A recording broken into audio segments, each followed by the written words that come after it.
Le jour où tout a commencé, Yu était au festival de l'école, vendant des accessoires de fleurs séchées avec un air constipé. Mais personne ne le regardait et la plupart de ses produits restaient invendus. Et il traîne sa pauvre personne jusqu'à la salle du club. Mais quand il retourne à la salle du club, il trouve une fille qui l'attend. Elle s'appelle Himari, une autre élève qui était restée au stand après le départ de Yu. À sa surprise, elle a vendu la plupart des produits qu'il avait eu du mal à vendre. Elle lui tend l'argent qu'elle a gagné et se moque gentiment de lui d'avoir abandonné trop tôt. Il explique que son rêve est d'ouvrir un atelier d'accessoires floraux, même si ses parents trouvent son passe-temps fruité et veulent qu'il poursuive un emploi plus stable. Himari rit d'abord de son histoire larmoyante, mais admet qu'elle respecte un peu son acharnement. Puis, pour une raison quelconque, elle lui propose de l'aider à vendre plus de ses affaires. À partir de ce moment, l'étrange amitié entre Yu et Himari commence. 2 ans plus tard, et on ne sait comment, Yu a réellement fait des progrès. Il dirige maintenant une petite entreprise en ligne d'accessoires floraux, et Himari l'aide toujours, promouvant ses articles avec son charme. Un après-midi, Yu est dans son habitat habituel, le labo, noyé sous les pétales de fleurs et la solitude, quand Himari s'approche furtivement et lui saute sur le dos comme un chaton pot de colle. Elle se plaint qu'il l'ignore encore, et Yu se transforme aussitôt en mari au foyer en colère, la réprimandant de le distraire. Mais elle resserre sa prise et le taquine, indiquant qu'ils sont devenus les meilleurs amis. Il y a 2 ans, au club scientifique, quand ils avaient réussi à vendre tous les accessoires, Yu lui avait demandé pourquoi elle l'avait aidé au départ. Himari avait dit qu'elle aimait juste les accessoires et ne voulait pas que son effort tombe dans l'oubli. Yu, le simple qu'il est, lui a offert un collier fait main en guise de remerciement. Et Himari a commencé à le porter tous les jours, tel un trophée. Actuellement, ils se détendent dans un restaurant de sushi, discutant de la vie de la façon la plus gênante qui soit. Himari mentionne qu'elle reçoit des offres de mannequinat, mais elle les refuse toutes, juste pour rester aux côtés de Yu. Elle plaisante en disant que s'il n'ouvre pas son magasin avant ses 30 ans, elle l'épousera par pitié. Pendant le dîner, le sujet des relations amoureuses est abordé, et Himari dit que la vie sentimentale de Yu est inexistante, car elle est toujours trop proche de lui. Elle admet être sortie avec quelques personnes, mais rien de sérieux. Puis, elle lâche nonchalamment la nouvelle que ses parents pourraient arranger son mariage, vu qu'elle est issue d'une famille très riche. Yu est abattue par la nouvelle, mais Himari en rit, disant qu'elle plaisantait. Le lendemain à l'école, Himari travaille sur son ordinateur quand un élève plus âgé s'approche et lui demande si elle sort avec Yu. Elle refuse de lui répondre et s'éloigne simplement, le traitant d'idiot pour être si laid. Mais au fond d'elle, elle s'interroge sur ses propres sentiments, incertaine si ce qu'elle ressent pour Yu est une simple amitié ou quelque chose de plus profond. Elle se dit que si Yu tombe un jour amoureux de quelqu'un d'autre, elle l'acceptera tant que leur lien restera intact. Pendant ce temps, Yu se tient près d'un distributeur automatique après les cours, perdu dans ses pensées, quand une jolie fille aux longs cheveux noirs s'approche de lui. Il rougit immédiatement comme une tomate, mais il remarque alors soudainement qu'elle porte un de ces bracelets ridicules qui ne s'était pas bien vendu. Avant qu'il ne puisse dire quoi que ce soit, le bracelet se casse soudainement. Se sentant mal, Yua propose de le réparer, mais la fille a l'air irritée et lui dit de s'occuper de ses affaires. Très gêné par cet incident, Yu s'enfuit de cet endroit comme s'il souffrait d'une diarrhée fulgurante. Plus tard en classe, Himari ne cesse d'envoyer des messages à Yu après avoir entendu parler de l'incident du distributeur automatique. Elle le taquine sans arrêt, appelant la jeune fille son admiratrice secrète. Yu finit par s'énerver et lui crie dessus, ce qui lui vaut une réprimande de la part du professeur. Après les cours, Himari déborde d'énergie comme un chimpanzé sous champignon, tandis que Yu reste silencieuse. C'est alors qu'un camarade de classe nommé Shinji apparaît, appelant Yu son vieil ami. L'humeur joyeuse d'Himari change instantanément quand elle le voit. Il s'avère que les deux étaient sortis ensemble brièvement au collège, bien qu'Himari ait insisté que ce n'était que par pitié. Elle jette alors un coup d'œil par la fenêtre et annonce à tout le monde à haute voix que Shinji avait l'habitude de labourer plusieurs derrière avec son instrument biologique à l'époque. Les deux se disputent vivement jusqu'à ce que Yu intervienne, demandant pourquoi Shinji est venu. Shinji explique que la fille que Yu a rencontrée plus tôt était son amie Rion, qui voulait que son bracelet soit réparé, mais n'avait pas le courage de le lui demander. Plus tard, pendant le déjeuner, Himari et Yu discutent de l'arrivée soudaine de Rian. Himari se souvient que la sœur aînée de Rian avait promu les créations de Yu après le festival scolaire il y a des ans, c'est sans doute ainsi que Rian en a eu un. Après l'école, Rian rend visite à Yu encore pour qu'il répare le bracelet cassé. Alors qu'il l'étudie avec soin, Rian prend son silence pour de l'hésitation et suppose qu'il ne peut pas le réparer. Elle se penche vers lui, l'air possédé, mais Himari lui montre son reflet en colère dans un miroir, ce qui l'a fait trébucher et tomber en arrière.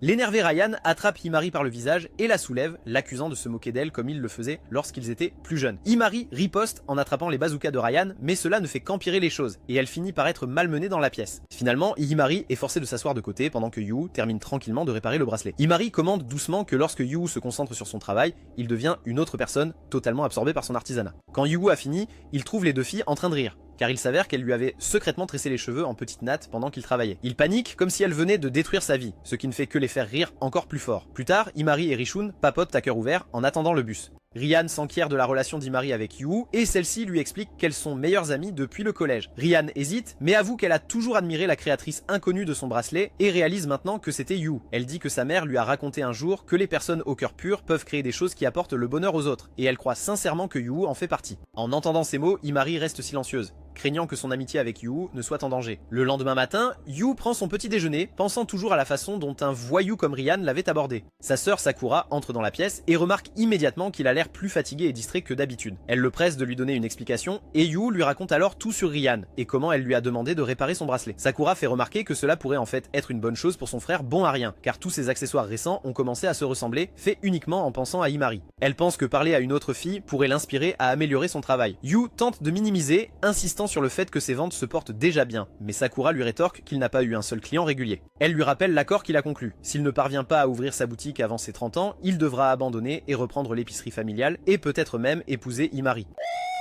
À l'école, Yu ne peut s'empêcher de repenser aux paroles de sa sœur. Il commence à réaliser qu'elle pourrait bien avoir raison. Sa boutique, qui ne sert à rien, n'attire pas de clients fidèles, car il n'a toujours fait que ce qui lui plaisait à lui. Ailleurs, le rusé Shinji s'approche de Ryan et lui propose son aide pour conquérir Yu, mais elle ne prononce pas un seul mot. À ce moment-là, Imari s'approche et se dispute brièvement avec Shinji sans aucune raison valable. Elle n'est interrompue que lorsque deux filles du club de tennis viennent appeler Shinji, le forçant à partir. Imari essaie alors d'engager la conversation avec Ryan, mais cela ne fait que la gêner. Plus tard, Yu arrose les fleurs du jardin de l'école quand Imari lui saute soudainement sur le dos comme une femme désespérée. Elle lui dit qu'elle l'a remarqué très distrait en classe et veut savoir ce qui se passe. Yu explique qu'il envisage d'apporter quelques améliorations à ses accessoires, en explorant des thèmes romantiques, comme sa sœur le lui a suggéré. Imari rit et le taquine de se concentrer sur la romance, mais Yu lui répond qu'il souhaite prendre en compte le point de vue du client, et non pas uniquement ses propres préférences. Imari accepte avec enthousiasme, surprenant Yu, car il pensait toujours qu'elle n'était pas intéressée par les trucs romantiques. La conversation devient alors un peu gênante, alors qu'il parle d'amour et d'attirance. Imari demande s'il aime les filles comme Ryan, mais Yu précise clairement qu'il est un type bizarre qui n'a aucune envie d'embrasser des filles. Imari soutient qu'en l'expérimentant une fois, il pourrait comprendre les sentiments de proximité. Elle propose qu'ils essaient de s'embrasser car aucun d'eux ne l'a jamais fait auparavant. Yu pense que c'est une mauvaise idée parce qu'ils sont amis, mais elle lui attrape la main de façon espiègle et se rapproche de lui. À ce moment-là, Yu semble céder et il ferme les yeux pour se préparer à l'impact, mais rien ne se passe. Il apprend que ce n'était qu'une blague. Come on, man.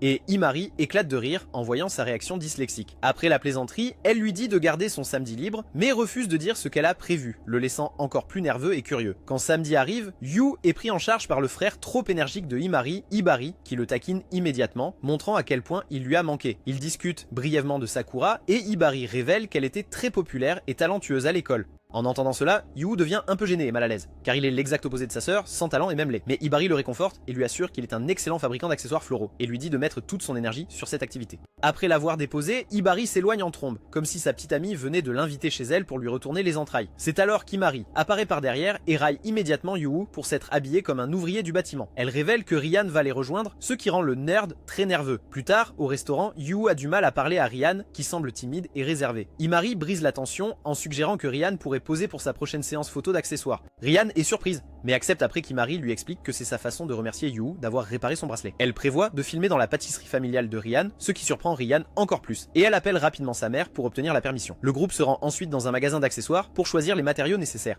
Yu observe attentivement les préférences de Ryan, notant quels accessoires elle aime et comment elle réagit à certaines couleurs et designs. Imari continue de taquiner Yu tout au long de la rencontre, le rendant euphorique comme un adolescent qui regarde du porno pour la première fois. Peu après, Yu met un collier rouge à Ryan, ce qui la fait rougir profondément, révélant une facette d'elle qu'il n'avait jamais vue auparavant. Quand Imari s'en rend compte, elle tente à nouveau de faire une blague de mauvais goût, mais Ryan ne le supporte pas et elle riposte en soulevant Imari avec ses mains musclées et puissantes. Plus tard, elle se rend dans une boutique de fleurs afin de trouver l'inspiration pour la création de nouveaux accessoires. Ryan est attiré par les grandes fleurs violettes et Yu discute des fleurs qui conviendraient le mieux à ses préférences. Il explique pourquoi les roses ne seraient pas idéales et suggère des fleurs qui représentent subtilement l'amour. Imari les laisse seuls un instant pour chercher des boissons, permettant intentionnellement à Yu et Ryan d'interagir en privé. Yu saisit l'occasion de demander à Ryan des détails sur son passé et comment elle est devenue amie avec Imari. Ryan explique qu'Imari était en fait une solitaire quand ils se sont rencontrés pour la première fois et c'est Ryan qui l'a approché en premier. Yu est choqué par la révélation car Imari s'est maintenant transformé en le singe le plus énergique qu'il ait jamais vu. Alors que leur conversation se déroule, Yu se retrouve à fixer les énormes melons de Ryan et il ressent un léger picotement là, en bas. Il détourne immédiatement le regard et commence à divaguer sur les fleurs et les souvenirs pour changer de sujet. Yu se souvient d'un incident d'enfance dans un jardin botanique où il s'était séparé de sa famille. Alors qu'il les cherchait, il rencontra une fille exemplaire qui était aussi dans la même situation que lui. Les deux partirent alors à la recherche de leurs parents, mais la fillette fut vite captivée par des fleurs rouges exposées non loin de là. Voyant ses yeux s'écarquiller comme des ballons, Yu comprit qu'elle adorait ça, alors il décida de les lui acheter. La fillette promit alors de les porter tous les jours, et bientôt elle retrouva ses parents et se sépara de lui. Yu révèle qu'il se souvient encore de ce jour comme si c'était hier. Et cela a marqué le début de son amour pour les fleurs et son désir de préserver leur beauté. Ryan, qui écoutait attentivement, a soudainement demandé si cette fleur était un hibiscus, puis a avoué qu'elle s'en souvenait clairement et l'avait aimé. Yu réalise, choqué et incrédule, que Ryan est la fille de son enfance, l'inspiration de tous ses efforts. À la fin de la journée, Yu se demande où est passé Himari, mais Ryan s'en moque et suggère simplement d'échanger leurs numéros avant de se séparer. Pendant ce temps, Himari est déjà chez elle, pensant à Yu et Ryan. Elle réalise qu'elle n'a pas besoin d'intervenir pour eux, car le destin semble les rapprocher naturellement. Elle se sent heureuse, mais légèrement inquiète en regardant Yu avec Ryan, sentant que quelque chose de plus profond se forme entre eux. Un matin, Yu, l'air d'un zombie, se traîne jusqu'à l'école car il s'avère qu'il n'a pas bien dormi depuis plusieurs nuits. Son esprit repasse en boucle la confession de Ryan et la réalisation qu'elle aurait pu être son premier amour depuis le début ne fait que rendre les choses plus confuses pour lui. Depuis cette nuit-là, il n'a pas non plus réussi à parler correctement avec Himari. Chaque fois qu'il essaie de lui envoyer un message, elle ne répond pas ou donne des réponses courtes et dénuées de sens. Quand il la voit plus tard à l'école, elle le salue avec un sourire, mais Yu remarque instantanément que quelque chose ne va pas chez elle. Incapable de l'ignorer, Yu demande si quelque chose ne va pas, mais Himari insiste que tout va bien et prétend qu'elle doit juste garder une distance de 3 mètres avec lui. Peu après,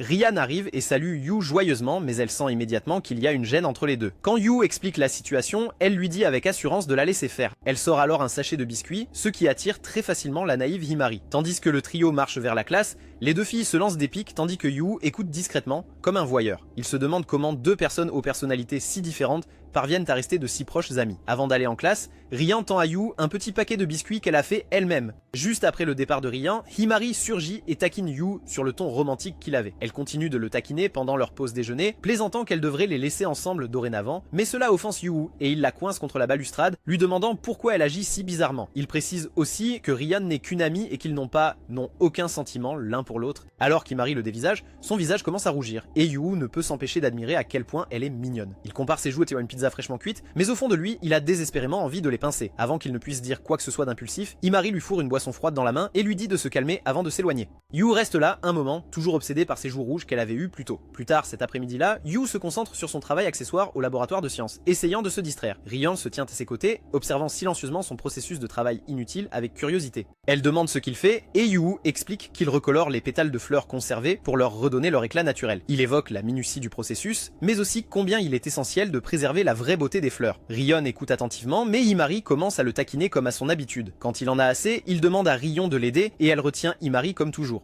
Yu soupire et dit à Ryan que ses projets durent toujours plus longtemps parce qu'Himari ne le laisse jamais travailler en paix. Himari fait semblant d'être offensé et affirme qu'il aime secrètement sa compagnie. Elle lui rappelle qu'il l'a dragué avant que Ryan ne se joigne à eux. Yu la réprimande pour avoir dit de telles bêtises, mais Himari ne fait que sourire et en rajoute en le taquinant à propos de cette fois où il a failli l'embrasser. Yu, embarrassé, se fige une seconde et le nie, mais Ryan est déjà mal à l'aise à ce stade, alors elle quitte discrètement la pièce. Quelques secondes plus tard, Himari est déjà en train de se rouler par terre de rire. Elle l'appelle pour qu'il l'aide à se relever et malgré tout, le perdant s'exécute comme un chien fidèle. Mais au moment même où il lui prend la main, elle le tire vers elle et suggère qu'ils devraient s'embrasser. Le cœur de Yu s'emballe en la fixant, ne sachant pas si elle plaisante ou est sérieuse. Il est complètement hypnotisé par son charme et il se penche lentement plus près, mais juste au moment où il est sur le point de réduire la distance, il entend quelque chose cliquer. Il s'avère qu'Himari avait tout enregistré sur son téléphone et elle part d'un grand éclat de rire. Yu devient furieux en voyant ces photos embarrassantes et marmonne qu'il était sur le point de l'embrasser, ce à quoi Himari répond qu'il a de toute façon mis trop de temps. Quand Yu lui demande ce qu'elle veut dire, elle ne répond pas et s'en va simplement, le laissant là en silence. Ce soir-là, Himari rentre chez elle, son énergie habituelle de singe envolée. Elle repasse en boucle ce qui s'est passé dans sa tête,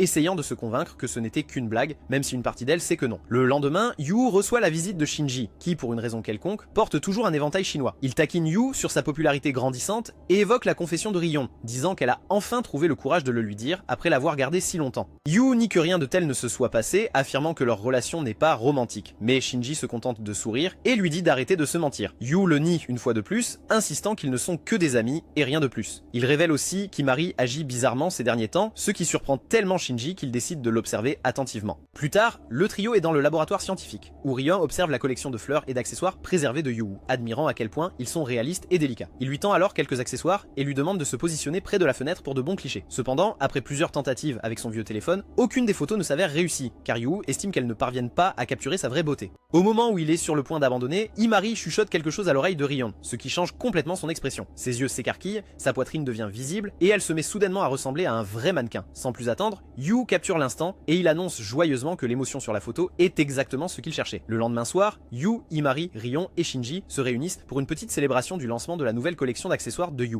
Bientôt, Yu sort sa nouvelle création et la pose délicatement sur Ryan, ce qui la fait rougir. Étant opportuniste comme il l'est, Shinji plaisante en disant que Yu devrait faire de Rion son modèle principal parce qu'ils ont l'air parfaits ensemble. Rion sourit et dit qu'elle est d'accord avec ça, mais Himari interrompt en disant que tu ne peux pas faire ça. Elle prétend maladroitement que c'est parce que les gens en ligne peuvent être cruels envers les mannequins. Les deux commencent alors à se chamailler, mais Yu intervient et dit que c'est en fait une bonne idée. Après tout, c'est Himari qui lui a dit qu'il avait besoin de nouvelles inspirations pour son travail. Il lui rappelle qu'elle a dit un jour ne rien comprendre aux choses romantiques, alors choisir Rion comme modèle est le coup parfait. En entendant cela, la frustration d'Himari déborde. Elle attrape un verre d'eau et le lui éclabousse en plein visage. Puis elle mord la paille entre ses dents, le fixant du regard, et dit froidement qu'il devrait mettre fin à leur amitié. Yu reste simplement là, figé, incapable de comprendre pourquoi elle cherche tellement à attirer l'attention. Après l'incident, un Yu paranoïaque n'arrête pas de vérifier son téléphone, voyant tous les messages non lus qu'il lui a envoyés. Il est clair qu'elle est contrariée que Rion soit devenue sa nouvelle mannequin principale, mais il ne comprend pas pourquoi elle réagit si fortement. Le lendemain en classe, ils s'ignorent complètement tous les deux. Pour attirer son attention, Yu sort délibérément un paquet de chips et commence à les manger en plein cours, une chose qu'ils faisaient toujours ensemble. Himari essaie de l'ignorer,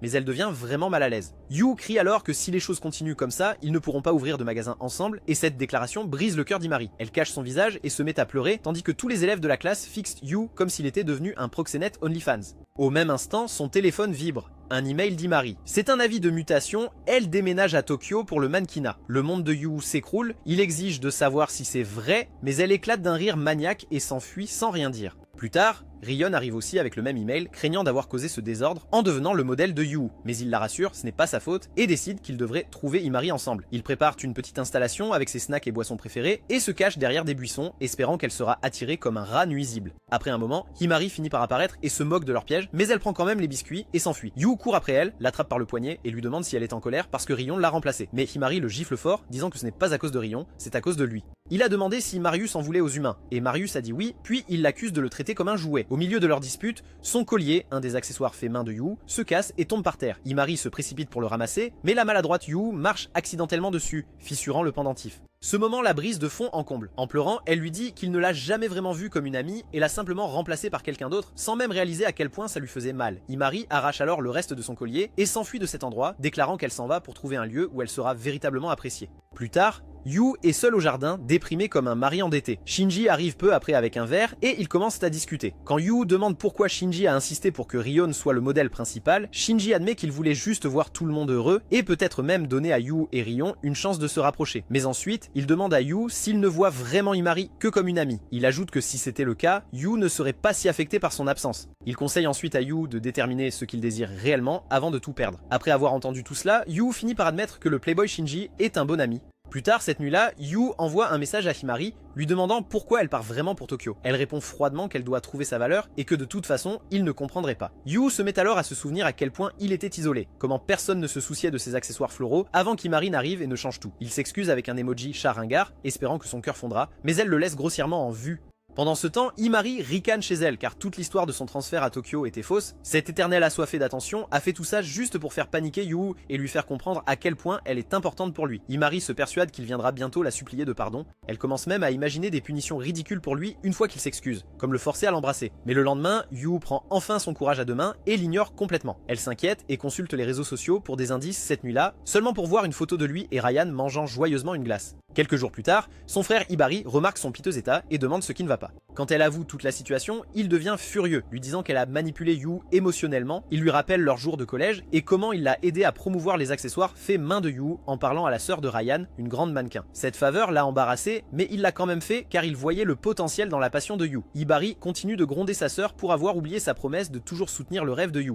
Quand il commence à lui pincer les joues, elle se sent submergée et finit par admettre qu'elle est tombée amoureuse de Yu. Hibari s'adoucit, mais lui demande de réfléchir à ce qui compte vraiment, si elle veut Yu pour elle-même ou parce qu'elle l'aime sincèrement. Le lendemain, Himari ne cesse de penser aux paroles de son frère. Elle finit par envoyer un message à Yu et le simp répond presque instantanément disant qu'il a aussi quelque chose d'important à lui dire. Ils se retrouvent ensuite au laboratoire de sciences où Yu lui tend une enveloppe mais lui donne accidentellement la mauvaise. Quand elle l'ouvre, elle est stupéfaite de voir une lettre de retrait de l'école. Pris en flagrant délit, Yu avoue qu'il a décidé de la suivre à Tokyo. Il dit que Shinji lui a dit de choisir la chose la plus importante de sa vie, et pour lui, c'est elle. Himari est choqué et lui dit que s'il part, il n'aura pas le temps de faire des accessoires et devra travailler à temps partiel juste pour s'en sortir. Yu dit que cela n'a aucune importance car il est inutile de concevoir des accessoires si ce n'est pas elle qui les portera. En entendant ces paroles, le cœur d'Himari s'adoucit et elle annonce qu'elle n'ira plus à Tokyo.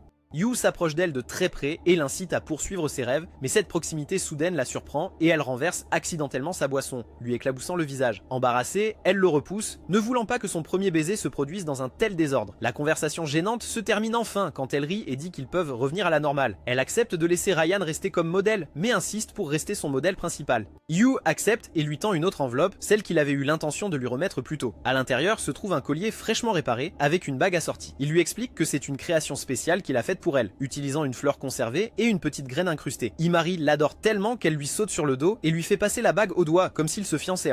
Elle lui rappelle ensuite leur ancienne promesse que s'ils sont tous les deux encore célibataires à 30 ans, ils se marieront. Yu rit et accepte, disant que s'il est encore célibataire d'ici là, il le fera certainement. Yu a toujours été attiré par les choses belles, et rien ne le fascine plus que les fleurs. La manière dont leurs couleurs se mélangent et s'estompent l'a inspiré à créer des bijoux basés sur elle. Il rêve d'ouvrir un jour son propre atelier rempli de designs inspirés par ses motifs délicats. Quand il était à l'école, les autres garçons s'intéressaient au sport et à la drogue, mais Yu lisait secrètement des livres sur les fleurs pendant les cours. Tout a changé quand Imari est entré dans sa vie. La première fois qu'elle l'a invité à déjeuner, il a essayé de refuser, voulant manger seul comme un patient atteint d'herpès, mais elle lui a tendu une boisson et l'a traîné avec elle quand même. Ses amis semblaient déçus qu'elle les ignorait, mais Imari a juste ri et a continué à parler à Yu comme si elle se connaissait depuis une éternité. Ils ont fini par manger ensemble au laboratoire de sciences où Imari l'a immédiatement interpellé pour l'avoir évité dernièrement. Yu a admis que des élèves lui avaient dit de rester loin d'elle parce qu'elle est populaire et pas lui. Il ne voulait pas l'embarrasser, alors il a discrètement gardé ses distances. Imari a levé les yeux au ciel et lui a montré son téléphone, révélant une série de messages d'un garçon qui la draguait bien qu'il ait déjà une petite amie. Elle a dit « Les gens ne voient que la surface ».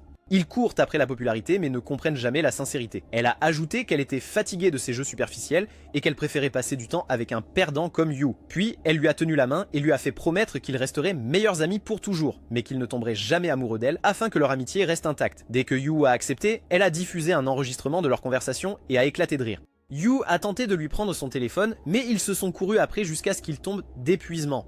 À l'heure actuelle, les sentiments de Yu envers Imari ont profondément changé. Il est complètement sous son charme, même s'il ne lui a toujours rien avoué. Quand elle le salue un matin, il essaie de faire l'indifférent, mais Imari le taquine aussitôt, disant qu'il a l'air constipé. Pendant qu'il parle, Yu remarque que la bague qu'il lui a faite n'est plus à son doigt, elle est suspendue à son cou comme un pendentif. Elle explique qu'elle le préfère ainsi, car c'est spécial, étant son tout premier cadeau. Il lui propose de lui faire une nouvelle ceinture, car celle-ci est vieille, mais elle refuse. Ses mots le font rougir, alors il lui prend les épaules et lui dit en plaisantant qu'elle devrait simplement sortir avec lui. Imari reste calme, le taquinant de penser qu'elle tomberait dans un tel piège. Mais plus tard dans la salle de bain, il est clair qu'elle était troublée et a failli avouer ce qu'elle ressentait vraiment. Plus tard dans la journée, Yu est convoqué au bureau du personnel. Il s'avère qu'il a rendu des copies blanches et a échoué à ses examens parce qu'il était trop occupé à fabriquer la nouvelle bague pour Imari. Le directeur lui donne une dernière chance et lui demande de les repasser dimanche. Quand Imari l'apprend, elle propose de l'aider à étudier et lui tend sa boisson préférée pour le motiver. À peu près au même moment, l'identité de Yu sur les réseaux sociaux en tant que créateur d'accessoires de fleurs éternelles devient virale. Imari commence à se sentir mal à l'aise,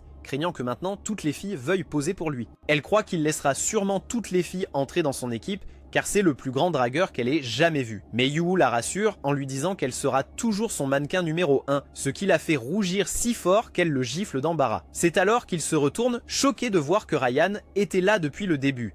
Ayant entendu leur conversation, elle s'excuse froidement et s'éloigne de là. En classe, les pensées d'Imari tourbillonnent tandis qu'elle se promet silencieusement qu'elle ne laissera jamais personne lui prendre Yu, même si elle doit rester juste sa meilleure amie. Plus tard, elle retrouve Shinji et exige de savoir pourquoi les informations personnelles de Yu ont fuité en ligne. Il admet l'avoir fait pour aider Ryan, pensant qu'elle méritait une juste chance avec Yu. Il dit à Imari que si elle tenait vraiment à Yu, elle aurait dû l'accompagner à Tokyo quand il le lui a demandé. Mais elle a hésité et maintenant c'est trop tard. Ces mots mettent Imari en rage, mais elle ne peut rien faire d'autre que siroter sa boisson préférée comme une bizarre. Quelques jours plus tard, Yu et Imari sont ensemble dans le bus en direction de chez elle pour que son frère Hibari puisse l'aider à étudier pour ses rattrapages. C'est la première visite de Yu en un an et il est assez nerveux. Quand ils arrivent, Himari révèle que ses parents sont partis et que son frère n'est pas là non plus. Yu panique à l'idée qu'elle puisse profiter de lui, mais au moment même où il franchit le seuil de la porte, Hibari l'accueille avec un joyeux serpentin de fête. Hibari semble être aux anges de voir Yu lui rendre enfin visite et déclare qu'il fera absolument tout ce qui est en son pouvoir pour que le commerce d'accessoires de Yu prospère. La séance de tutorat commence bientôt, et quand Yu remarque une montagne de manuels et la passion excessivement agressive d'Hibari, il se tourne vers Himari pour de l'aide. Mais elle s'excuse et le laisse étudier seul. Des heures plus tard, Yu se sent épuisé par le tutorat intense d'Hibari. Himari l'emmène ensuite au bain, vêtu d'un yukata bleu clair qui lui cause un certain trouble en dessous. Alors qu'il se détend seul dans le bain, elle l'appelle soudainement de l'extérieur, disant qu'elle entre pour l'aider à lui laver le dos, en guise d'excuse pour l'avoir laissé avec son frère plus tôt. Yu panique, disant que c'est inapproprié, mais elle se contente de rire et insiste sur le fait qu'ils sont meilleurs amis, donc ce n'est pas grave. Gênée et ne sachant pas du tout comment réagir, Yu finit par baisser les bras et lui dit de faire absolument tout ce qu'elle désire. Elle sort un instant pour se préparer et quand Yu entend quelqu'un rentrer dans la pièce, il suppose immédiatement que c'est elle. Or, quand il ouvre les yeux, ce n'est autre que Hibari en train de lui frotter le dos avec ses mains moites. Yu hurle d'horreur tandis qu'Himari rit aux éclats devant la porte. Le lendemain matin, Hibari conduit Yu et Himari à l'école. Himari est assise tranquillement à l'arrière, car il s'avère que son frère l'a sévèrement réprimandée la veille au soir pour avoir été méchante avec Yu. Quand ils arrivent, elle essuie ses larmes et dit qu'elle est contente qu'Hibari soit parti. Mais alors que Yu se tourne pour dire quelque chose, Ryan apparaît, le saluant lui seul d'un sourire froid. Quand elle apprend qu'il a passé la nuit précédente chez Himari, elle devient agressive et déclare qu'elle les rejoindra la prochaine fois, et restera aussi. Yu passe la journée distrait en classe, incapable de se concentrer après la tension gênante entre Himari et Ryan. Pour se vider la tête, il envoie un message à Ryan pour lui demander si elle va vraiment passer toute la nuit chez Himari et si sa mère est d'accord. Ryan répond que sa mère a accepté sans hésitation. Un instant plus tard, Himari envoie aussi un message à Yu, le taquinant, car il flirte avec Ryan en classe au lieu de suivre. Il s'irrite et lui crie dessus, mais le professeur en fait un exemple devant toute la classe. Plus tard au déjeuner, quelques filles s'approchent de Yu, sachant maintenant qu'il est le mystérieux créateur derrière les accessoires floraux à la mode. Elles lui demandent de leur créer des pièces sur mesure. Mais avant que Yu ne puisse répondre, Shinji intervient et leur dit de partir, affirmant que Yu travaille déjà exclusivement avec lui. Les filles lèvent les yeux au ciel et s'en vont, traitant Shinji de possessif. Après cela, Yu confronte Shinji à propos de la fuite de son identité en ligne. Shinji l'admet nonchalamment, disant que ça a boosté la popularité de Yu et aidé Ryan à passer à l'action. Yu rétorque que cela a causé des problèmes tout à fait inutiles, mais Shinji se contente de rire, disant que Ryan compte toujours lui rendre visite ce soir-là et pourrait même rester dormir. Puis, de son ton Sigma habituel, il prévient que cela pourrait provoquer une nouvelle série de drames entre les filles. Yu le supplie d'intervenir, mais Shinji refuse catégoriquement, qualifiant cela de revanche pour avoir été un parfait crétin et avoir donné des signaux contradictoires aux deux jeunes filles. Plus tard, en allant en cours, Yu est abordé par Himari, qui lui propose de faire la séance d'études chez lui plus tôt, car la sienne n'est pas disponible. Yu hésite, disant que sa famille n'apprécierait peut-être pas, mais le visage innocent et le ton enjoué d'Himari finissent par le faire céder. C'est alors qu'une camarade de classe rappelle à Himari sa réunion du conseil des élèves après les cours, ce qui signifie que Yu se retrouvera seul avec Rion pendant un moment. Il panique et lui dit de sécher la réunion, mais elle l'ignore et s'enfuit. Après les cours, Yu se précipite chez lui et est horrifié par la quantité de saleté qu'il a accumulée dans sa chambre. Heureusement, il nettoie tout très rapidement juste à temps pour que la sonnette retentisse. Quand il ouvre la porte,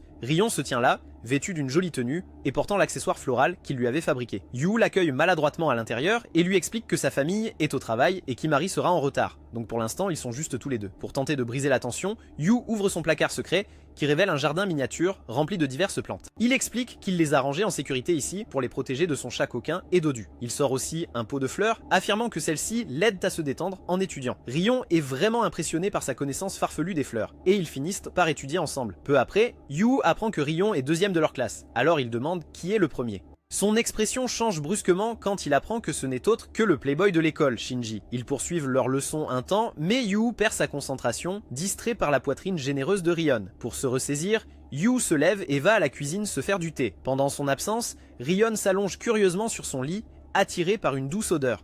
À son retour, il est stupéfait de la trouver en train de renifler son oreiller et elle retourne maladroitement à la table. Quand Rion révèle qu'elle voulait juste sentir le parfum de cerise, il explique qu'il y a renversé du thé une fois, ce qui doit être la raison de cette odeur.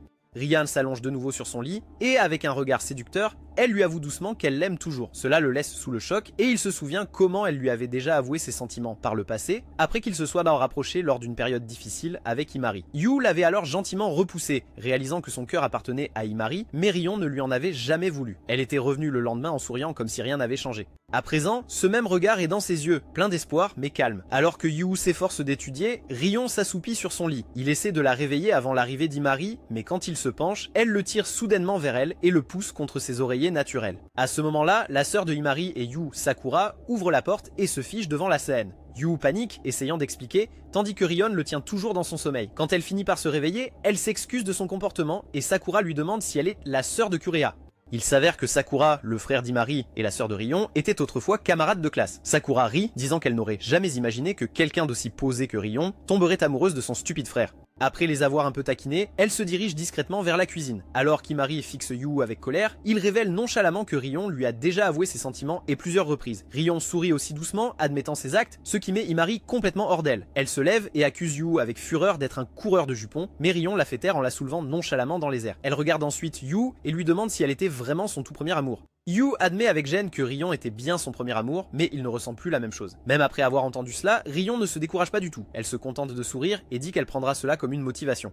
Yu change alors de sujet et demande pourquoi elle se disputait plus tôt et si tout va bien maintenant. Rion avoue avoir décidé de prendre ses distances avec Imari, parce que même en sachant à quel point elle aimait profondément Yu, Imari avait toujours l'intention de l'emmener avec elle à Tokyo. Yu dit que c'était sa décision de la suivre, et Rion réalise aussi qu'elle avait exagéré. Elle révèle que c'est le playboy Shinji de toutes les personnes qui l'a aidé à y voir clair. Suite à cela, Rion dit à Imari qu'elle veut prendre un nouveau départ et faire partie intégrante de leur cercle, aidant Yu dans son travail créatif et les soutenant tous les deux. Imari est touchée par sa sincérité et accepte immédiatement. Tous trois promettent alors de travailler ensemble en amis désormais, espérant que ce nouveau lien simplifiera les choses. Plus tard ce soir-là, alors qu'Imari raccompagne sa sœur, il la met en garde. Elle devrait cesser de se laisser contrôler par ses émotions. Imari riposte, lui disant de s'occuper de lui-même car il passe toujours du temps avec la sœur de Rion, bien qu'il affirme ne pas l'apprécier. Cela agace Hibari et il affirme qu'elle ment trop souvent à Yu et qu'il faut qu'elle cesse avant de tout gâcher. Himari reconnaît qu'elle a l'habitude de mentir quand elle se sent acculée, mais promet d'être honnête avec Yu à partir de maintenant. Quelques jours plus tard, Yu passe ses examens tant attendus et il finit par obtenir des notes parfaites. Pourtant, il se fait gronder par son professeur parce qu'il n'a pas fait d'effort la première fois. Des semaines plus tard, l'été arrive et tous les élèves sont impatients de porter leurs uniformes à la mode. Yu enfile aussi des vêtements de geek, et maintenant que Rion a rejoint son équipe, il se concentre pleinement sur ses accessoires pour développer davantage sa créativité. À l'école, il croise Imari portant son uniforme d'été classique, rayonnant d'une énergie juvénile. Yu ne peut s'empêcher de la fixer, et elle le taquine une fois de plus pour ça. Même pendant les cours, leur taquinerie espiègle continue, et il se lance des insultes. À un moment donné, Imari se penche tout près de lui et il ferme les yeux, s'attendant à enfin l'embrasser. Mais ce n'est qu'une autre farce, car Imari le ramène à la réalité d'une pichenette. Yu est tellement agacé par la trahison qu'il lui donne une pichenette, la faisant hurler d'agonie. Plus tard, pendant la pause déjeuner, alors qu'elles discutent autour de leur boisson préférée, Rion les approche dans sa nouvelle tenue. Cette fois, même Imari est impressionné par ses canons et ne peut s'empêcher de les fixer. Yu complimente aussi sa tenue et suggère qu'ils devraient organiser une réunion d'équipe pour discuter de leurs prochains accessoires. Un peu plus tard, ils s'assoient sur un banc et parlent des différentes manières de promouvoir leurs produits. Rion est tellement naïve qu'elle est sincèrement impressionnée quand Imari propose de mettre tous leurs produits en ligne. Pendant que le trio est en pleine discussion, deux amis, Mao et Azu, arrivent pour commander des accessoires sur mesure. Yu les emmène rapidement au laboratoire scientifique et leur montre son inventaire, leur demandant si quelque chose leur plaît ici. Mais les filles insistent pour en avoir des faits sur mesure, car cela a plus de sens. Mao révèle alors que l'anniversaire avec son gros petit ami approche et qu'elle veut un ensemble assorti pour eux. Cela excite vraiment Yu, car c'est sa première fois qu'il fabrique des accessoires de couple, alors il accepte l'offre. Mais leurs exigences folles l'épuisent rapidement et il regrette d'avoir conclu cet accord avec eux. Désormais, le club doit non seulement gérer les commandes sur mesure, mais aussi liquider les stocks plus anciens avant que les fleurs préservées ne perdent leur éclat. Après mûre réflexion,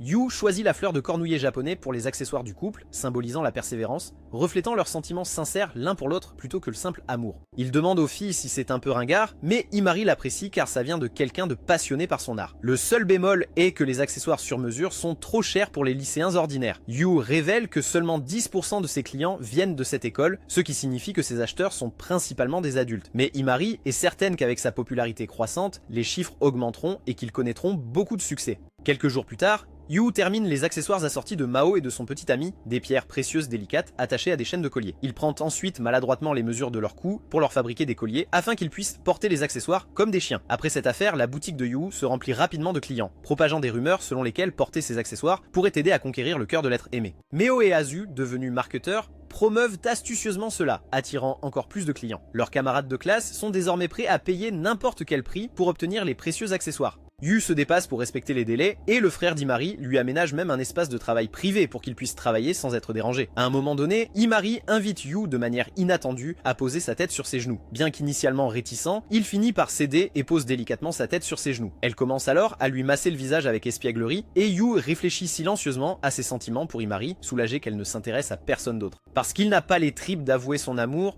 il veut juste qu'elle reste sa meilleure amie pour toujours. Avec ses pensées répugnantes, Yu s'endort dans une position gênante. Imari l'observe et dit être excitée par sa passion retrouvée pour les accessoires. Mais elle craint aussi que plus il devient populaire, plus il s'éloigne d'elle. Le lendemain à la cafétéria, le trio discutait de leur prochaine série de commandes quand Shinji apparaît soudainement, tel un méchant des années 90. Il donne à la naïve Rion des conseils pour qu'elle puisse se rapprocher de Yu, ce qui offense clairement Imari. Elle lui dit de se concentrer sur sa jeune petite amie, car la rumeur dit qu'ils ne vont pas très bien ces derniers temps. Shinji hausse simplement les épaules et invite Yu à déjeuner avec lui, ce que Yu accepte à contre-cœur. Les deux vont ensuite sur le toit, et Yu demande si c'est Shinji qui a persuadé Mao et Azu de promouvoir ses accessoires. Shinji le nie, affirmant qu'elles sont de bonnes filles et qu'elles n'agissent que de leur propre gré. Il change ensuite de sujet et dit que Yu devrait accepter Rion, car elle est la partenaire idéale pour lui. Légèrement agacé, Yu demande pourquoi il tient tant à aider Rion, et Shinji répond en révélant enfin qu'il lui doit une faveur. Yu tente d'en savoir plus, mais Shinji se lève brusquement et s'en va, sans révéler tous ses plans. Plus tard, Yu est appelé à la salle des professeurs, où un enseignant explique qu'ils ont reçu une plainte des parents d'une fille qui a récemment acheté ses accessoires. Les parents ont affirmé que leur fille avait été contrainte d'acheter ces ornements pathétiques à un prix élevé. Yu nie avec véhémence les accusations, affirmant qu'il l'avait fait à sa demande et que le prix avait été convenu à l'avance. Mais le professeur dit qu'il ne peut rien faire pour l'aider. Il demande plutôt si les accessoires sont vendus conformément à la réglementation, et Yu révèle qu'il a enregistré cette activité sous le commerce de proximité de sa famille et que sa sœur s'occupe de la partie légale. Le professeur dit qu'il discutera avec elle plus tard et assure à Yu qu'il peut poursuivre sa passion, mais l'exhorte à suspendre la vente d'accessoires pour l'instant, car cela suscite des réactions inutiles de la part des parents et pourrait lui attirer des ennuis. Plus tard, quand Imari et Rion l'apprennent, elles sont absolument furieuses et décident d'affronter la fille qui a porté plainte. Mais quand elle l'affronte, elle jette l'accessoire par terre et le piétine grossièrement. Elle admet que la seule raison pour laquelle elle l'a acheté était à cause de la rumeur selon laquelle il ferait tomber son coup de cœur amoureux d'elle, mais il s'est avéré être complètement inutile. Imari furieuse se précipite pour affronter la fille et son amie, mais elle la repousse comme un vulgaire reste de nourriture et s'en vont. Pendant ce temps-là, un Yu dévasté ramasse l'accessoire cassé tandis que les larmes lui montent aux yeux. Il a l'impression d'avoir totalement échoué pendant que les filles le regardent, courbé et impuissant. Quelques jours plus tard, Sakura est convoquée à l'école, où les professeurs l'informent de la situation. Ils la rassurent que Yu est libre de fabriquer des accessoires, mais en tant que conseil scolaire, ils doivent aussi satisfaire les parents agités. Les professeurs demandent alors à Sakura de rembourser tous les élèves insatisfaits, ce qu'elle accepte. Pendant que tout cela se passe, Yu est chez lui, complètement inconscient, et joue aux jeux vidéo. D'un autre côté, Himari tombe sur Azu et Mao qui s'excusent d'avoir involontairement causé des problèmes en faisant trop la promotion de ses accessoires. Elle lui demande de transmettre leurs excuses à Yu et Himari accepte, bien qu'une partie d'elle souhaite qu'elles aient eu le courage de le lui dire elle-même.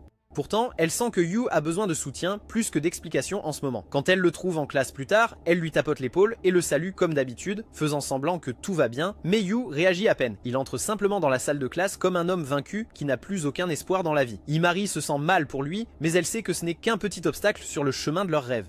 Après l'école, Shinji rencontre Yu et admet qu'il est celui qui a répandu les rumeurs ayant déclenché le chaos. Il offre à Yu de le frapper en guise de vengeance. Mais au lieu de se fâcher, Yu accepte calmement que Shinji n'ait jamais voulu le blesser. Il dit simplement que le plan de Shinji a fonctionné avant de s'éloigner maladroitement. Pendant ce temps, Himari et Rion discutent aussi de la situation, se demandant ce qu'il adviendra de leur magasin. Pour remonter le moral de Yu, Himari suggère de l'emmener en courtes vacances, mais Rion pense qu'il n'est pas prêt pour ça et qu'elle devrait le laisser tranquille pour l'instant. La conversation tourne vite à l'aigre, les filles s'accusant mutuellement d'avoir causé tout ce désordre. Mais avant que ça ne dégénère davantage, un Yu abattu arrive portant une boîte d'accessoires retournée. Le trio se dirige ensuite vers le laboratoire scientifique et inspecte les accessoires un par un. Ils sont furieux de voir que la plupart d'entre eux ont été endommagés, ce qui signifie que les revendre n'est plus une option. Himari se lance dans une tirade, disant que c'est très injuste car les étudiants avaient accepté de les acheter à l'avance, mais un Yu déprimé lui dit que rien ne peut être fait maintenant. Pour lui remonter le moral, les filles suggèrent alors d'aller ce week-end acheter de nouveaux vêtements d'été, mais Yu les fait taire complètement en révélant qu'il a décidé d'arrêter le commerce d'accessoires jusqu'à leur diplôme. Pensant qu'il n'est pas sérieux, une Himari stupéfaite essaie de le faire changer d'avis, mais Yu a déjà pris sa décision. Il affirme qu'il devrait se concentrer davantage sur ses études et ne pas essayer d'être un homme d'affaires si tôt dans la vie. À ces mots, Himari est tellement frustrée qu'elle renverse sa boisson sur Yu, rendant sa situation déjà pathétique encore bien pire. Elle continue de le presser de reconsidérer sa décision, ce qui finit par pousser Yu à bout. Il crie alors qu'ouvrir son magasin d'accessoires est son rêve et que personne ne peut l'obliger à le précipiter. Ces mots transpercent Himari comme un couteau chaud dans du beurre et elle saisit impulsivement la boîte d'ornement pour la jeter par la fenêtre, mais elle s'arrête au dernier moment et quitte les lieux discrètement. Cette nuit-là, chez elle, Himari est allongée en silence sur son lit, perdue dans ses pensées. Son frère vient la voir et comprend vite qu'elle et Yu se sont disputés. Elle lui révèle que Yu est sur le point d'abandonner son entreprise et qu'elle l'a seulement poussé parce qu'elle ne voulait pas qu'il perde cette étincelle qui le rend si spécial. À sa surprise, Himari dit qu'elle a bien fait car au moins elle a soit été honnête avec lui. Il lui rappelle alors gentiment que Yu doit affronter ses propres défis et que son rôle n'est pas de décider de son chemin, mais de l'accompagner. De plus, Yu avait réellement besoin de cette prise de conscience, car des obstacles de ce genre sont indispensables pour le préparer à son avenir. Himari met alors un terme à cette conversation un peu gênante, en lui suggérant que c'est à lui, Yu, de déterminer la prochaine étape, et qu'elle soutiendra toutes ses décisions. Le lendemain, Yu rencontre Himari sur le toit et s'excuse d'être allé trop loin, mais il lui fait clairement savoir que sa décision est irrévocable et qu'il ne se concentrera désormais que sur ses études. À ces mots, une Himari furieuse déclare que s'il abandonne, elle cessera d'être sa meilleure amie. Elle explique que leur rêve de construire la boutique ensemble est partagé et elle refuse de le laisser l'abandonner. Yu est surpris par son attitude, mais il refuse toujours de changer d'avis. Quelques jours passent ainsi et Himari commence à éviter Yu, quittant souvent l'école tôt. Mais un soir, alors que Yu reste là comme un perdant, Rion s'approche de lui et l'invite à jouer à des jeux vidéo avec elle. Même là, Yu agit comme un serviteur en se concentrant plus sur les cocomolons de Rion plutôt que sur le jeu réel. Il est aussi amusé par son jeu pathétique. Mais au moins, cela le fait sourire pour la première fois depuis longtemps. Pendant une courte pause cookie, Rian devient soudain sérieuse et lui dit qu'elle ne pense pas que quitter lui convienne. Il est peut-être fatigué, mais il est à son meilleur quand il crée. Yuka répond à cela en lui tendant un ornement usé, disant qu'il a réalisé qu'il les fabriquait non pas par amour de l'artisanat, mais parce que cela l'aiderait à être près d'Himari. Il pense maintenant qu'il était égoïste, donc il n'est pas juste de continuer l'entreprise. Rion dit qu'il y pense trop, puis avoue brusquement qu'elle l'aime à nouveau, même si elle sait que son cœur appartient à Himari. Yu admet que c'est vrai, mais ça ne la dérange pas et dit qu'elle le soutiendra toujours de la même manière qu'elle l'a toujours fait. Plus tard ce jour-là, Yu rend visite à Himari chez elle avec Rion, elle arrose des fleurs dans son bizarre survêtement rouge, faisant semblant de ne pas le voir. Il s'excuse maladroitement d'être un idiot, mais elle dit qu'elle ne l'a pas encore pardonné. Himari ajoute en plaisantant que s'il veut vraiment le pardon, il devra commencer à faire n'importe quoi. Lui ordonne de faire, mais avant qu'elle ne puisse lui donner la première tâche, Ryan intervient et lui attrape les oreilles, la forçant à tout avouer à Yu. Finalement, Himari avoue avoir menti sur son voyage à Tokyo, et se penche pour s'excuser auprès de lui. Bien que stupéfait, Yu lui pardonne instantanément, disant qu'elle est la personne la plus importante de sa vie. Himari est tellement embarrassée par ses paroles qu'elle s'asperge d'eau pour se rafraîchir. Elle lui révèle ensuite que le regarder fabriquer des accessoires l'excite, elle veut donc qu'il reprenne l'activité immédiatement. Après ça, Himari lui saute sur le dos et commence à flirter avec lui comme d'habitude, mettant enfin un terme à la discorde qui les opposait. Ailleurs à l'aéroport, la sœur aînée de Ryan, Kureha, arrive, et contre toute attente, c'est Shinji qui vient la chercher. Il lui demande si elle est là pour voir Ryan, mais Kureha lui fait clairement comprendre qu'elle veut en fait confronter Himari, qui avait refusé son offre plus tôt. Il y a quelques années, alors que Yu se promenait avec un nouvel ami, Himari est apparue et l'a taquiné d'avoir trouvé un nouveau copain si vite. Elle a aussi fait remarquer que son manteau était joli, et a demandé où il l'avait eu. Avant que Yu ne puisse répondre, l'autre garçon a ri et a dit qu'il portait le manteau de sa sœur. Ce moment a brisé la tension, et à partir de ce jour, tous les trois ont commencé à passer du temps ensemble, formant un petit trio un peu étrange et bizarre. Mais ensuite, juste avant les fêtes de Noël, ce même ami a demandé à Yu une faveur absolument dégoûtante. Il voulait passer les fêtes de Noël avec Himari, et ce, seul. Yu ne savait pas quoi dire, alors il a juste accepté, pensant qu'il ferait peut-être un bon couple. Pour éviter les soupçons, il a même menti à Himari, lui disant que l'événement de Noël de l'école était annulé. Le jour de Noël, Yu est quand même allé seul à l'exposition, installant discrètement sa composition florale, essayant de ne pas trop penser à ce que les deux autres pouvaient bien faire. Pendant le déjeuner, il s'est assis avec son professeur, Yumi, qui a remarqué à quel point il semblait perdu. Yu lui a demandé ce qu'elle ferait si son amie préférait passer du temps avec quelqu'un d'autre plutôt qu'avec elle. Yumi sourit et dit que les amitiés étaient comme des fleurs qui poussent. Quand on plante différentes sortes ensemble, elles peuvent quand même fleurir magnifiquement. Après le déjeuner, alors que Yu se reposait à sa table, il entendit soudain une voix familière. Himari était là, debout, le regardant comme si elle l'avait surpris en train de s'inscrire sur OnlyFans. Elle a dit qu'elle était sortie avec ce garçon, mais la journée fut un désastre total. Apparemment, il lui a avoué ses sentiments et elle l'a rejeté sur le champ. Elle a ensuite dit à Yu qu'elle n'avait accepté de le rencontrer que parce que le garçon avait dit que Yu serait là aussi. Yu a admis avoir aidé à monter ça, pensant que ça marcherait, mais Himari a dit qu'elle savait déjà que l'autre se servait de Yu pour l'approcher. La révélation a frappé Yu de plein fouet et Himari lui a dit de ne pas faire confiance aux gens si facilement. Alors qu'il se promenait dans la pièce, Himari a remarqué un des designs d'accessoires de Yu, une couronne de tournesol. Elle lui a demandé s'il l'avait faite pour elle.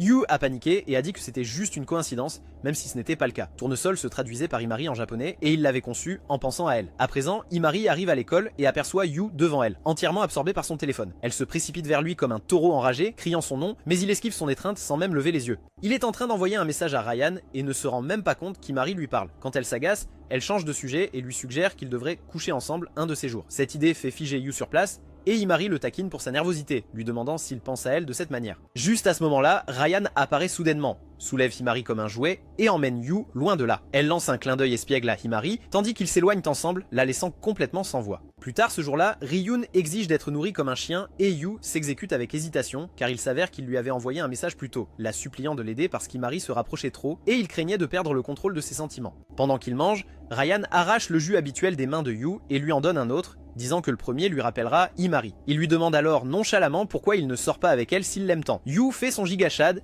dit qu'il n'est pas prêt, car son rêve d'ouvrir une boutique d'accessoires passe avant tout. Ryun le traite d'égoïste, mais admet que son honnêteté est exactement ce qu'elle aime chez lui. Après l'école, Yu retourne au jardin où Himari lui saute dessus par derrière, le faisant presque perdre l'équilibre. Elle exige qu'il l'accompagne faire du shopping pour acheter un maillot de bain pour les vacances estivales. Yu trouve l'idée inappropriée car il ne veut pas la voir en tenue séduisante, mais il se souvient alors soudainement qu'ils l'ont fait l'année dernière aussi. Plus tard, un Yu désespéré envoie un message à Ryun pour de l'aide, et la première chose qu'elle fait est de le soulever en l'air avec son mouvement classique. Elle est clairement en colère qu'il accompagne Himari pour aller faire du shopping de maillot de bain avec elle. Ryan l'exhorte à refuser s'il est si dérangé par cela, mais Yu dit qu'il ne peut pas le faire parce qu'Himari est sa meilleure amie. En entendant cela, Ryan soupire et dit qu'elle est occupée avec la répétition du groupe, donc il est tout seul. Au centre commercial, Himari traîne Yu au rayon maillot de bain, alors qu'il a l'air de vouloir passer des calculs rénaux. Il essaie de s'échapper, mais elle attrape sa cravate avant qu'il ne puisse s'enfuir. Elle dit qu'elle veut son aide, car elle veut choisir quelque chose qu'il aimerait vraiment. Après avoir choisi 2 maillots de bain, elle va à la cabine d'essayage et le taquine, disant qu'elle porte quelque chose de plus révélateur en dessous. Elle jette alors un coup d'œil à travers les rideaux et commence à le tirer lentement vers elle. Craignant de perdre ses émotions, Yu s'enfuit directement du magasin et court chez lui sans se retourner. Quand Yu rentre chez lui, Sakura lui dit qu'un visiteur l'attend. Ce n'est autre que Kureha, la sœur aînée de Ryun, qui se présente et déclare qu'elle est déjà au courant du rêve de Yu. Elle annonce ensuite, à la surprise générale, qu'elle est venue ici pour emmener Himari avec elle. D'autre part, une Himari exaspérée confronte Shinji sur le cours de l'école, tout en sueur après s'être entraînée intensément au tennis. Elle lui lance une balle en pleine tête et l'accuse d'avoir mis des idées étranges dans l'esprit de Yu. Après quelques échanges, Shinji promet qu'il n'a rien à voir avec le comportement étrange de Yu et que Kureha s'est déjà occupé de lui. Par ailleurs, Kureha révèle qu'Himari avait postulé pour rejoindre l'agence de mannequins de Kureha à Tokyo, mais s'est désisté au dernier moment. Kureha veut maintenant qu'Himari reconsidère et demande à Yu de la convaincre. Pour le tenter, elle lui offre de l'argent et promet même de lui trouver un mannequin professionnel de son agence pour ses créations. Yuta refuse immédiatement, disant qu'Himari n'est pas un objet à vendre et que son rêve n'a de sens que si elle en fait partie. Mais Kureha sourit d'un air narquois et se moque de lui, le traitant de naïf et affirmant qu'il empêche Himari d'atteindre un vrai succès. Elle lui dit qu'il n'est pas aussi talentueux qu'il le croit et demande si la vraie raison pour laquelle il ne veut pas laisser partir Himari, c'est qu'il l'aime. Elle lui propose alors un marché. Yu peut les accompagner à Tokyo, mais cela signifierait abandonner sa boutique de rêve pour toujours. À ce moment tendu, Himari fait irruption dans la pièce dans son smoking emblématique. Il dit à Kureha d'arrêter de manipuler Yu, mais comme ils sortaient ensemble, elle lui montre une vidéo explicite sur son téléphone et menace de la divulguer. Sibari réussit à s'emparer de son téléphone, mais Kureha rit et révèle qu'elle a plusieurs sauvegardes. Finalement, elle propose plutôt un défi. Elle dit à Yu de créer un accessoire chef-d'œuvre d'ici août avec le thème souvenir d'été. S'il parvient à l'impressionner, elle se retirera. Sinon, elle fera chanter Himari à cause de ses dettes et la forcera à travailler pour l'agence. Sans trop réfléchir, Yu accepte le défi, car il comprend que ce n'est plus seulement une question d'accessoires. Il s'agit de prouver que son lien avec Himari a bien plus de valeur que la gloire ou l'argent. Après avoir appris toute la vérité sur le défi de Kureha, Himari devient furieuse. Elle déclare qu'elle ira elle-même refuser l'offre, insistant pour que son frère prenne en charge toutes les dépenses qui en découlent. Mais Himari refuse désormais d'assumer toute responsabilité, affirmant que tout ce qui se passe est dû à son mensonge concernant son départ pour Tokyo. Et Sakura, agacée, explique alors que Kureha est une sorcière maléfique, capable d'aller jusqu'aux pires extrémités pour obtenir ce qu'elle désire.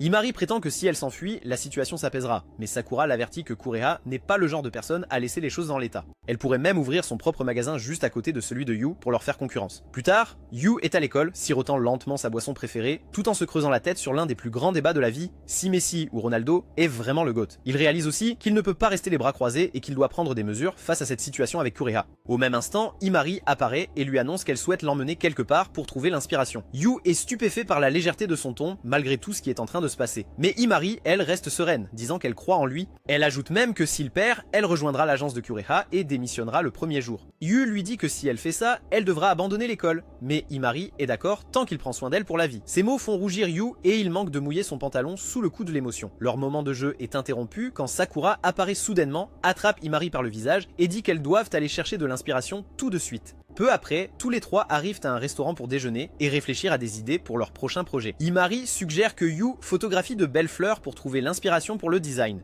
Yu est d'accord que ça pourrait faire gagner du temps, et Himari se porte volontaire avec enthousiasme pour aider aussi avec les idées. Elle commence alors à décrire une histoire mignonne, mais elle devient vite suggestive, alors Yu lui fourre une crêpe dans la bouche pour l'empêcher de continuer. Maintenant, c'est au tour de Ryan, mais elle dit simplement que n'importe quelle histoire se passera bien tant que Yu sera avec elle. Les deux filles deviennent alors hostiles et sont presque sur le point de se disputer, mais Yu leur crie de se concentrer. Ils décident finalement que la meilleure façon de trouver l'inspiration est de vivre des souvenirs d'été de première main. Tous les trois prennent ensuite le train pour la plage, et dès leur arrivée, les filles commencent à jouer dans l'eau, pendant que Yu les photographie comme un pervers. De fil en aiguille, les filles commencent à se disputer la taille de leur melon, Ryan ayant clairement le dessus. Yu enregistre tout cela à distance afin d'avoir assez de contenu pour sa séance de branlette de ce soir.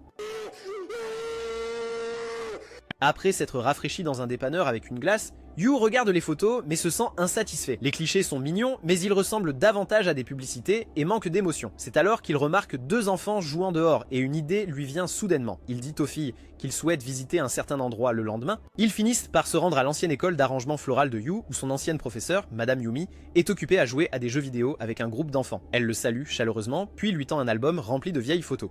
Une photo montre Yu et Himari à l'époque du collège, travaillant ensemble sur un projet de design. Ryan l'observe attentivement et fait remarquer qu'Himari était en fait très mignonne avec les cheveux longs.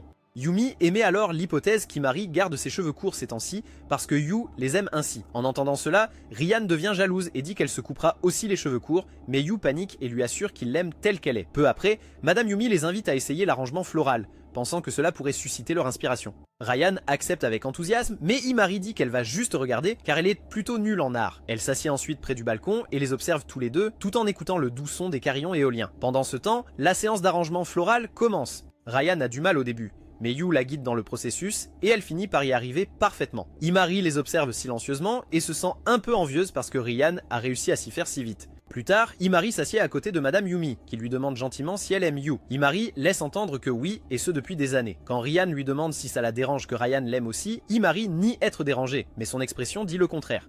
Peu après, Yu s'approche d'eux et leur révèle qu'il a décidé de faire son chef-d'œuvre sur le thème des tournesols. Il montre un ancien motif de couronne de tournesol qu'il avait fait pour Himari, expliquant que cela la représente. Elle le reconnaît immédiatement et commence à sourire comme une toxicomane au crystal meth, mais ensuite, Yu révèle que c'est en fait Ryan qui a eu l'idée, pas lui. L'expression d'Himari change instantanément, bien qu'elle ne dise rien pour le moment. La tension ne se brise que lorsque Ryan suggère qu'un festival de tournesol se déroule tout près et qu'il devrait s'y rendre. Le trio accepte, mais Ryan doit rester pour aider l'entreprise familiale, les laissant seuls tous les deux.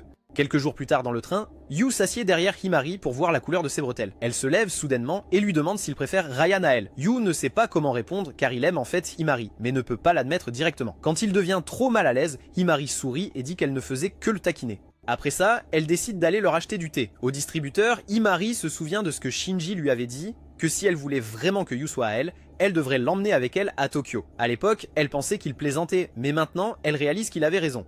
Yu abandonnerait ses rêves pour elle si elle le lui demandait. Elle sait qu'il est gentil, mais elle sent aussi que Ryan est peut-être la meilleure personne pour lui. Quand ils atteignent enfin le champ de tournesol, Yu est enchanté par la vue de milliers de fleurs dorées se balançant dans la brise. Il court partout, plein d'excitation, comme un enfant qui vient de regarder des cassettes de Smash pour la première fois. Yu finit par choisir quelques fleurs, mais il n'est pas satisfait et continue d'en chercher d'autres. Himari le suit aussi et essaie de lui parler, mais il l'ignore complètement. Lassée de son comportement, elle murmure sa confession et se détourne. Mais Yu parvient à l'entendre et pense qu'elle plaisante. Il la gronde légèrement pour avoir dit des choses si sérieuses sur le ton de la plaisanterie, mais cela ne fait que la rendre furieuse. Himari s'enfuit dans le champ, frustrée qu'il ne comprenne jamais ses sentiments. En courant, elle sent les larmes monter et s'en veut de ne pas pouvoir exprimer ce qu'elle ressent vraiment. Yu la poursuit et la trouve finalement assise parmi les fleurs, reprenant son souffle. Sans un mot, Himari lui tend le bracelet de tournesol qu'il lui avait confectionné. Puis elle se penche et l'embrasse soudainement, lui faisant enfin comprendre qu'elle ne plaisantait pas. Yu emballe soigneusement les tournesols qu'il accueillit dans le champ, les arrangeant délicatement pour que les pétales ne soient pas abîmés. Mais alors qu'il jette un coup d'œil à la bague d'Himari, le souvenir de leur baiser le frappe à nouveau. Incapable de comprendre pourquoi elle l'a embrassé, Yu devient si paranoïaque qu'il commence à parler aux fleurs. À ce moment-là, Shinji apparaît et le surprend à parler aux plantes comme un toxicomane. Yu demande aussitôt s'il fait partie de l'équipe de Kureha, mais Shinji le nie, expliquant que si Kureha avait demandé de l'aide, elle avait finalement agi seule. Il admet aussi que la vraie raison de sa proximité avec elle est qu'il a le béguin pour elle. Yu est stupéfait par la révélation, mais avant qu'il ne puisse se moquer de lui, Shinji mentionne nonchalamment qu'il a entendu Yu parler aux fleurs de son baiser avec Himari. Il lui a ensuite demandé si Yu avait le cran de lui avouer ses sentiments, mais le perdant secoue la tête sans vergogne. Shinji rit, mais dit que Yu devrait d'abord se concentrer sur la compétition et s'occuper de son cœur plus tard. Pendant ce temps, Himari est dans sa chambre, goûtant des raviolis qu'elle a cuisinés, mais elle se laisse tellement emporter qu'elle finit par tout manger, ne laissant rien à son frère. Himari commence alors à paniquer à propos du baiser et se demande comment elle va bien pouvoir affronter Yu. Avant qu'elle ne puisse trouver une solution, son frère Hibari frappe à la porte et demande à entrer. Elle essaie de l'éviter en ouvrant la fenêtre, mais il est déjà dehors, l'attendant. Sans nulle part où fuir, elle avoue avoir soudainement embrassé Yu pendant leur voyage. Hibari semble plus compréhensif cette fois et il la félicite d'avoir eu le courage d'être honnête sur ses sentiments. Après ce court discours, il se dirige vers la cuisine, seulement pour paniquer en apprenant que sa sœur a mangé toute la nourriture. Le lendemain, Yu travaille au laboratoire, trempant soigneusement les tournesols dans l'eau pour préserver leur couleur. Rion le rejoint pour le déjeuner et l'interroge sur le baiser, révélant que Shinji le lui a déjà raconté. Yu est gêné par toute cette histoire, mais il dit qu'il avouera enfin ses sentiments à Imari après la compétition. Rion répond que même si Yu et Imari sortent ensemble, elle ne l'abandonnera pas. Elle deviendra juste la meilleure amie d'Imari pour rester assez proche pour partager Yu un jour. Yu ne sait pas s'il doit en rire ou s'en inquiéter, car il a vu beaucoup de films érotiques avec la même intrigue. Juste après son départ, Imari entre dans le labo et essaie d'interagir maladroitement avec Yu. Il lui dit qu'après ce qui s'est passé hier, il y a quelque chose d'important qu'il veut lui dire, mais seulement après avoir battu Kureha. Il se concentre ensuite sur son travail et révèle qu'il prévoit de faire un diadème de tournesol, ce qui la rend vraiment heureuse. Plus tard, Yu, Himari et Rion dînent ensemble dans un petit restaurant. Ils discutent de leur projet pour le festival à venir et il devient vite évident que les deux filles seront occupées avec leur famille. Cela laisse Yu inquiet de savoir où il continuera son travail d'accessoire car Sakura le dérange constamment à la maison. Heureusement, Himari propose sa maison, disant que son frère Hibari sera là aussi. Pendant les vacances scolaires, Yu travaille chez Himari, passant des heures concentré sur son accessoire, tandis qu'Hibari lui apporte régulièrement de la nourriture. À la fin de la journée, il termine enfin sa tiare de tournesol et tout le monde loue sa beauté. Le lendemain matin, cependant, la catastrophe frappe. Quand Yu ouvre la boîte à accessoires, il découvre que les pétales de tournesol ont séché et que la tiare semble sans vie. Il réalise qu'il a mal calculé le processus de conservation et a retiré les pétales de la solution beaucoup trop tôt. Hibari voit aussi les dégâts et suggère d'aller chercher de nouveaux tournesols, mais comme il est trop ivre pour conduire, ils finissent par prendre un taxi en pleine nuit. Quelques jours plus tard, Himari est de retour à la maison, se reposant sur les genoux de Yu pendant qu'il vient de recréer le diadème de toutes pièces. Quand Hibari entre et perçoit la passion de Yu, il en est presque mouillé. Plus tard ce jour-là, Yu présente enfin sa tiare devant un vaste public chez lui. Dès que Kureha ouvre la boîte, elle est impressionnée par la grande beauté de l'accessoire. Yu est tout de suite ravi, pensant qu'il avait peut-être déjà gagné, mais Kureha dit que ce n'est toujours pas suffisant. Elle explique que bien qu'il ait une belle apparence extérieure, il semble bâclé et qu'il manque d'âme. Yu essaie d'argumenter, mais elle le réprimande pour avoir tenté de la tromper avec un remplacement à la dernière seconde. Cela fait finalement réaliser à Yu qu'elle connaît l'existence du diadème ruiné, et Kureha révèle que Sakura lui a tout dit. Après qu'elle soit partie avec Rion, Yu confronte sa sœur avec colère, lui demandant pourquoi elle l'avait dénoncé. Sakura dit calmement qu'elle n'a dit la vérité à Kureha que parce que Yu ne prenait pas son art au sérieux dernièrement. Pour appuyer ses dires, elle ouvre une boîte remplie de ses anciens accessoires, ceux que les étudiants avaient rendus, et lui dit de bien regarder. Yu les examine de près et réalise que la qualité a vraiment baissé. Les pièces sont inégales, certaines fleurs ont fané, et le travail est pathétique. Sakura affirme qu'avant, Yu mettait tout son cœur dans chaque détail, mais maintenant il est distrait. Elle lui dit qu'il traite son art comme un jeu secondaire et que ses clients en souffrent. Sakura dit aussi qu'il n'est plus digne d'être appelé un créateur s'il ne peut pas prendre son propre art au sérieux. Blessé et humilié, Yu baisse la tête pendant qu'Hibari dit à sa sœur qu'il est temps de rentrer. Le lendemain, Himari rencontre Shinji et lui dit qu'elle n'a pas l'intention de rejoindre l'agence de Kureha malgré son récent succès. Mais Shinji lui conseille de reconsidérer, disant qu'elle a le physique et le charisme pour devenir populaire et qu'un jour, elle pourrait utiliser cette célébrité pour aider l'entreprise de Yu. Il dit que si elle aime vraiment Yu, elle devrait d'abord construire quelque chose qui lui appartienne. Himari écoute en silence, le cœur tiraillé entre ses sentiments et ses rêves. Shinji ajoute que si elle ressent toujours la même chose après des années de séparation, il la soutiendra pleinement pour récupérer Yu. Plus tard ce soir-là, Himari rend visite à Yu et ils passent un moment romantique au bord de la rivière. Elle lui dit de ne pas la tromper pendant son absence, mais Yu plaisante en disant qu'ils ne sortent même pas ensemble. Himari sourit et dit qu'une fois qu'elle sera un vrai mannequin, elle promouvra ses accessoires partout. Yu, qui est tiraillé entre lui demander de rester et soutenir sa décision, dit qu'il pourrait l'accompagner si elle le voulait. Mais Himari secoue la tête, disant qu'elle admire son dévouement et ne veut pas qu'il abandonne son rêve floral pour elle. Il lui prend alors la main et ils promettent que même s'ils se séparent, ils continueront à travailler dur pour l'avenir dont ils ont rêvé ensemble. Le lendemain matin, Rion se réveille tard, profitant de son jour de congé puisque son club n'a pas d'activité. Elle compte se détendre et se rafraîchir, mais sa mère l'appelle en bas et lui demande de faire une livraison chez Shinji, car sa sœur n'est pas là. Rion accepte à contre-cœur, bien qu'elle aurait préféré passer son temps libre à regarder la dernière saison de Squid Game. Chez Shinji, elle le trouve sur le court de tennis, ricanant tout seul comme un maniaque. Il s'avère qu'il est heureux parce qu'Himari s'en va, ce qui permettra à Rion de se rapprocher enfin de Yu, mais Rion ne veut pas gagner de cette façon et le presse d'empêcher sa sœur d'emmener Himari. Au début, il refuse, disant qu'il ne peut absolument rien y faire. Ensuite, Rion commence à gonfler son ego, disant que s'il réussit à déjouer Kureha, il pourrait enfin l'impressionner. Cela finit par convaincre Shinji, et il accepte d'aider Rion, mais il la met en garde que cela éloignera Yu encore plus d'elle. Rion répond que cela ne la dérange absolument pas, car elle est certaine de gagner son cœur un jour. Ailleurs, Hibari reçoit un appel téléphonique de quelqu'un qui lui demande une faveur. Au même moment, Yu est en train d'arroser les plantes de l'école, complètement seul. Il a l'air complètement dévasté, réalisant qu'une fois qu'Himari sera parti, le club de jardinage lui semblera vide. Tandis qu'il contemple les fleurs, il se rappelle qu'elle reviendra un jour, mais au fond de lui, il ne peut se défaire de la peur qu'elle ne revienne pas. C'est alors que Shinji surgit de nulle part, tel un Pokémon sauvage. Il dit à Yu qu'il devrait envisager de suivre Himari à Tokyo, comme la dernière fois. Yu répond que la situation est complètement différente maintenant, car elle poursuit son rêve pour soutenir l'avenir de leur magasin. Mais Shinji dit à Yu que s'il aime vraiment Himari, il devrait simplement arrêter de fabriquer des accessoires enfantins et vivre une vie normale avec elle. Shinji ajoute que Yu n'aime probablement même pas Himari. Il l'utilise juste pour promouvoir son stupide commerce. Cette remarque blesse profondément, et Yu devient si furieux qu'il attrape Shinji et crie qu'il aime profondément Himari. Il pousse ensuite Shinji au sol et part en courant pour la retrouver, tandis que Shinji sourit, car il a joué son rôle intelligemment. Alors que Yu continue de courir, des souvenirs d'Himari défilent dans sa tête. Leur rire, son encouragement, les moments de silence qu'ils ont partagés, il se murmure que tout ce qu'il veut, c'est qu'elle continue de le regarder comme elle le fait toujours. Même quand l'idiot glisse et s'écorche la jambe, il ne s'arrête pas et continue de courir comme Forrest Gump. Pendant ce temps, Himari est à la gare quand elle reçoit un message de Kureha disant qu'elle est coincée dans les embouteillages. Le retard lui donne le temps de réfléchir et elle se souvient de ce que Kureha lui a dit un jour, que sa beauté pourrait la mener loin et qu'elle pourrait l'utiliser pour soutenir Yu. Mais alors qu'elle se tient là, elle réalise que ce qui compte le plus pour elle n'est pas la célébrité ou la beauté, c'est le temps qu'elle a passé avec Yu. Des larmes lui montent aux yeux, tandis qu'elle avoue doucement qu'elle ne désire rien d'autre. Elle ne veut que l'amour de Yu.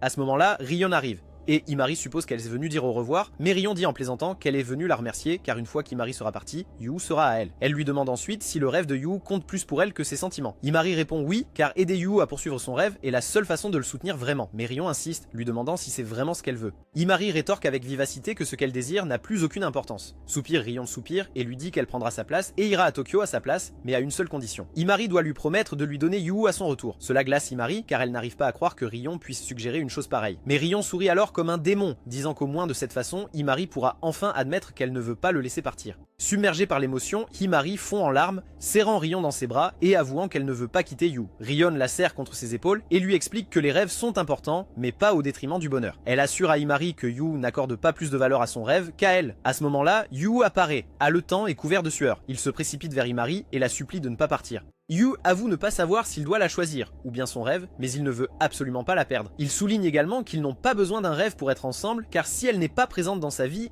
il n'y a plus de vie du tout. Avant qu'Himari ne dise un mot, Kureha arrive et leur rappelle l'accord. Yu implore une autre chance, mais Kureha refuse, disant qu'elle lui en a déjà donné une et qu'Himari lui doit. C'est alors que Shinji apparaît d'un balcon voisin et lui lance un sac d'argent. Tel un certain baron de la drogue colombien, il annonce qu'il remboursera la dette d'Himari lui-même. Quelques secondes plus tard, Hibari arrive aussi en voiture et Shinji révèle qu'il a signé un contrat avec Hibari pour emprunter de l'argent. Kureha réalise qu'elle a été déjouée et accuse Shinji de trahison, mais il fait calmement remarquer qu'elle avait refusé son aide plus tôt, donc il ne fait que lui rendre l'appareil. Furieuse, Kureha fonce vers la voiture d'Hibari et lui donne plusieurs coups de pied de frustration avant de partir avec lui. Tout le monde reste silencieux un instant, puis Shinji rit et dit que maintenant que le chaos est fini, il devrait être célébré. Puisqu'il les a aidés, ils lui sont redevables, alors il énumère une série de conditions. Il leur dit que personne n'est autorisé à déménager à Tokyo avant l'obtention du diplôme et qu'ils doivent continuer à travailler ensemble et se concentrer sur leurs rêves. Tout le monde le fusille du regard, mais Shinji sourit et dit qu'il devrait aller manger pour fêter ça. Ils finissent ensuite dans un restaurant de sushi où Shinji et Ryan se goinfrent comme s'ils venaient de survivre à une famine, tandis qu'Himari regarde horrifié l'addition qui ne cesse de grimper. Plus tard, ce soir-là, Yu et Himari rentrent chez eux. Il dit soudain qu'il abandonne tout. Himari le regarde sous le choc, mais Yu explique que sa sœur l'a aidé à réaliser qu'il était tellement concentré sur l'ouverture d'un magasin qu'il en a oublié pourquoi il avait commencé. À l'école, il manipulait chaque fleur avec soin, essayant de préserver sa vie, mais avec le temps, cette passion s'est estompée. Il dit qu'il veut rêver encore plus grand maintenant, pas seulement d'un magasin, mais de créer quelque chose de significatif, et il veut qu'Himari en fasse partie. Yu jure aussi qu'il ne la laissera plus jamais sacrifier quoi que ce soit pour lui. Les joues d'Himari rougissent à ces mots, et avant qu'elle ne puisse réagir, Yu éclate de rire, la taquinant pour avoir rougi, comme elle le faisait autrefois avec lui. Quelques jours plus tard, les deux sont de retour à l'école pour s'occuper du jardin. Himari taquine Yu pour qu'il lui dise à quel point il l'aime, mais quand elle se penche trop près, ils trébuchent et tombent ensemble. Yu la regarde alors droit dans les yeux et lui avoue qu'il l'aime beaucoup. Ils sont si excités qu'ils s'embrassent presque, mais Ryan et Shinji arrivent, gâchant leur moment. Heureusement, tout n'est pas si mal car Ryan a apporté des biscuits faits maison et les quatre rient et mangent ensemble sous le ciel d'été lumineux. Si vous voulez qu'on couvre des animes similaires, ne commentez Flower ci-dessous. D'ici là, abonnez-vous, aimez et partagez cette vidéo avec tous vos amis.